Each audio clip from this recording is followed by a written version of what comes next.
In that 90 days, I lost 3 stone in weight. My body fat went from 35% down to below 10%. I got my time back. Here's the thing. People don't even think about time. Time's a modern day disease in the sense that we don't have any. Take a break from alcohol. You unlock tons of time.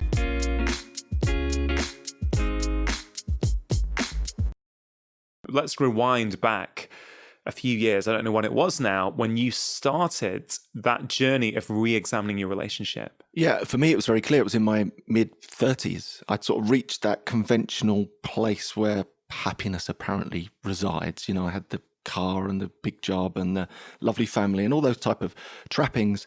And I remember reaching this place thinking, I feel a bit average. I think like many people, like a 5 out of 10, I was overweight, stressed out, maxed out, unfit, unhealthy. And as part of that process, I decided to leave my job as a broker to start a new firm because I was convinced there has to be more to life than this. When I looked around the rest of the city, I saw people that were quote unquote more successful than me, broken bodies, broken minds, broken homes. And I was like, I don't aspire to that. What's the point? I want to do something different. I want to come back. I want to build a foundation of wellness and vitality. And from there, peak performance. So I had 9 months off, which was fantastic. Gardening leave. I traveled the world. I trained for the best of the best, co-founder of NLP, Rich Roll, Sarah Campbell, the world champion freediver, just to learn everything I could about wellness and vitality.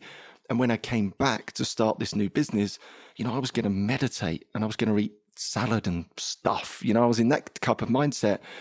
But I was totally inconsistent. I was inconsistent in the way that I exercised. I was inconsistent in the way that I showed up in the office. This inconsistency was everywhere. And finally, the penny dropped. I thought, it's alcohol. Was there a particular moment? I mean, you've mentioned when the penny dropped, but I don't know, banker culture from what I know of some of my friends from university who've gone down that road, and just from seeing what I've seen, alcohol, socializing, fuels a lot of that industry from what I can tell. Oh, absolutely. But what's interesting since I've got into this, it's not just banking or broking that I was in or trading, it's media. It's in all these different, it's in insurance, it's in it's quite ubiquitous how widespread the use of alcohol is to entertain and socialize and all those things. And as you said, it's the elephant in the room. It's the one thing that no one ever really questions. They question their diet and they question their meditation, they question the way they move their body, and they sort of forget to actually look at this thing underneath, which is alcohol that's tripping people up. So for me, there wasn't ever a big sort of never again moment. It was just a slow realization of, I think this is holding me back. I was suspecting that alcohol was preventing me being my best self. It was preventing me getting from that 5 out of a 10 in terms of happiness or wellness to a 7 or an 8. And sort of spoiler alert, it absolutely was. Yeah. So why should someone who's listening to this podcast, why should they start to question their relationship with alcohol, do you think? I think everyone should just take a break, just run that experiment, because you might not know how much it's holding you back until you remove it. Because I think it's things like consistency. It takes away that consistency, even if you're only drinking once or twice a week. And just to set my stall out, I am talking to the middle lane drinkers. I class myself as a middle lane drinker. And what I mean by that is someone that drinks moderately, sometimes averagely, sometimes heavily, which is basically everyone. That is the group that I'm talking to, because I think for too long there's been this black and white message around alcohol. It's either you have a full-blown problem or you don't.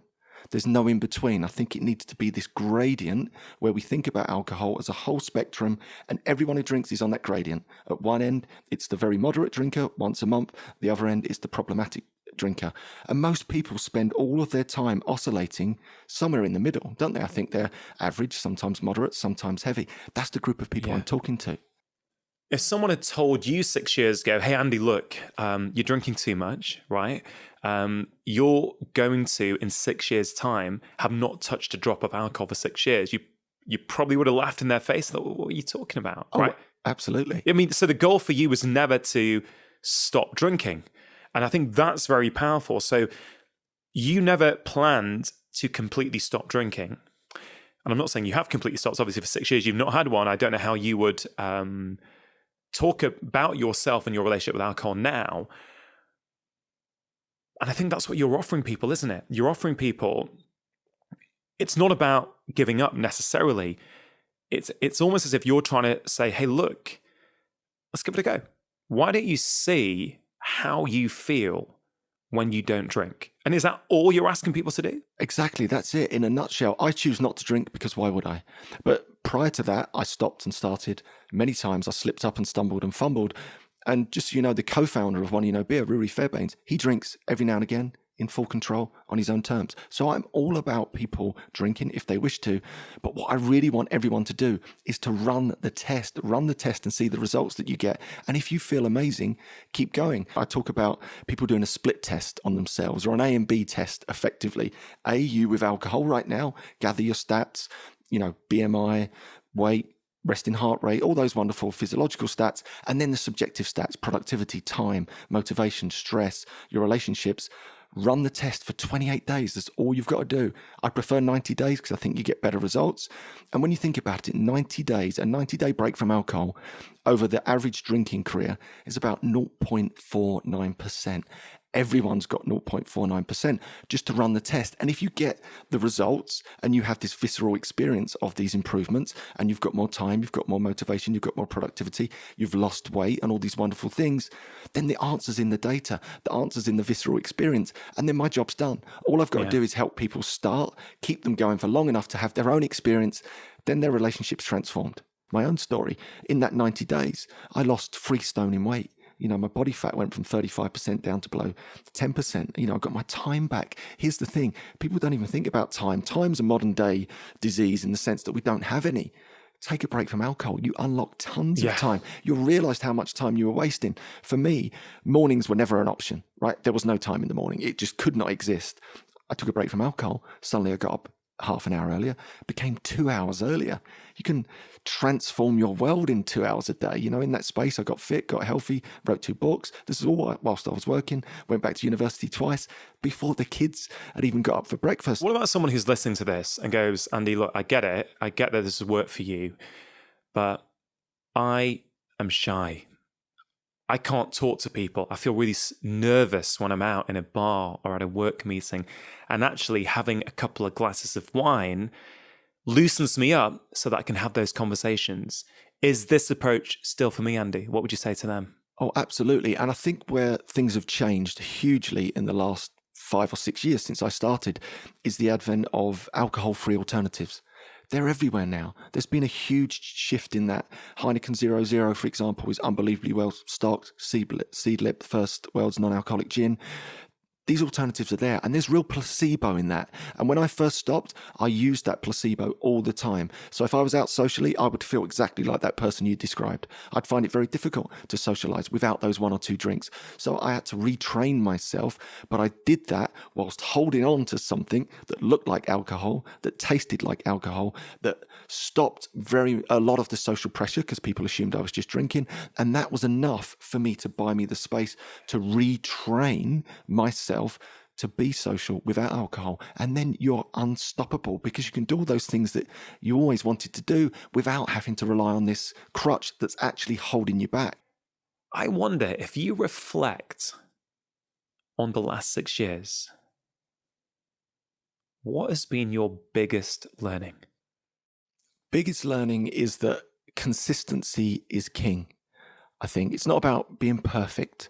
It's about showing up enough time in a row and doing the right things. It's really simple. I think you can achieve your dreams if you show up enough times, whether that's to get the body that you want or the relationships, the connection, the vibrancy. It's just about showing up. It's not about being perfect. It's about showing up. Our journeys are probably slightly different. So I think the reason I have stopped drinking by and large, I will have a drink now and again, is because as I've found more meaning and purpose in my life from my job, and listen to the podcast will have heard some of this story before, but since my father died, who I used to care for, I've been on a real journey to discover who I am. And as I've discovered who I am, as I've started to do things in my daily life that really give me meaning and pleasure and purpose, I found that I no longer need to drink anymore because actually the alcohol was often there to numb.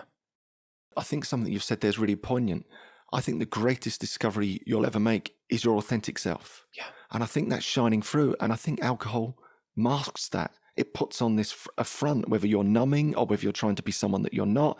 And when you remove it, you get this chance to be you again. You get this chance to turn up and be social or relax or relieve boredom as you and experience life as you. And if there's things underneath that need to be dealt with, because that's very often the case with people, especially on the extreme end who use alcohol, you get this chance to bring back your vitality, bring back your energy, and also deal with anything that's underlying, but ultimately become you again, your authentic self.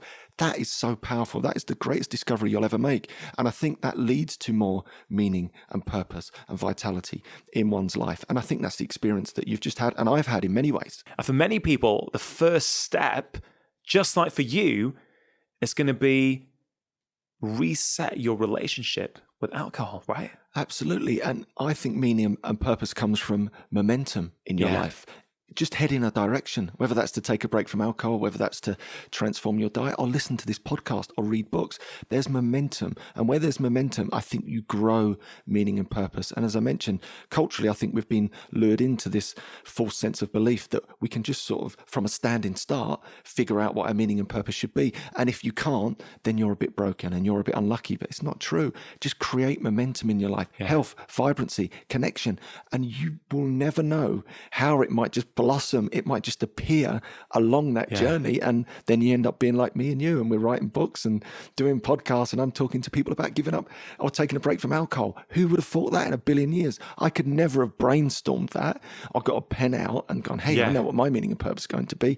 It just happened through momentum in a direction of wellness and positivity. And I think that will take you where you need to go. Yeah, it happened as a default, as a result of you living your best life. Yeah. You didn't need it to live your best life. You started living your best life. And then as a result, you start to find the meaning and purpose. Perfect. Which is just beautiful. It is. And even if you look at the world of positive psychology, there's a great guy called Sean Acker, and he has lots of research about success, for example. And he's actually saying, look, people don't get happy and vibrant when they're successful. That's the traditional model. Actually, if you really look at the science, people who are happy and vibrant become successful. That's the way around it is. And it's the same with our wellness. It's the same with meaning. I think we find it when we are imbued with wellness and vitality and positivity, and then we stumble upon it. When we feel better, we live more. You built up a wealth of experience, so I wonder if you could share some of your best tips with my audience. Start today. Right now, make a commitment. Just do it. I think that's the number one thing, as obvious as that sounds. And again, I think to understand that failure is part of the process. This is so key. As soon as you step outside your comfort zone, whatever it is you're trying to do, you're going to stumble, you're going to fumble, you're going to get things wrong. Learn from it, dust yourself off, come back stronger. Understand that motivation changes and be prepared to change with it. The motivation to start is very often very different to the motivation you need to keep going. And ultimately, try to become someone that is doing the things that you want to do, whether that's someone that doesn't drink or someone that eats in a certain way or someone that moves their body. Ultimately, I think it is just to accept that just by showing up, as my last point, is consistency is king. Whatever it is you're trying to do, just trying to show up enough times in a row and you will achieve your dreams. Take it from me. Really hope you enjoyed that conversation. Please do think about one thing that you can take and apply into your life. Inspiration is not enough. You need to take action. If you did enjoy that, please do press subscribe, hit that notification bell, and why not check out this conversation that I picked out that acts as the perfect follow-up.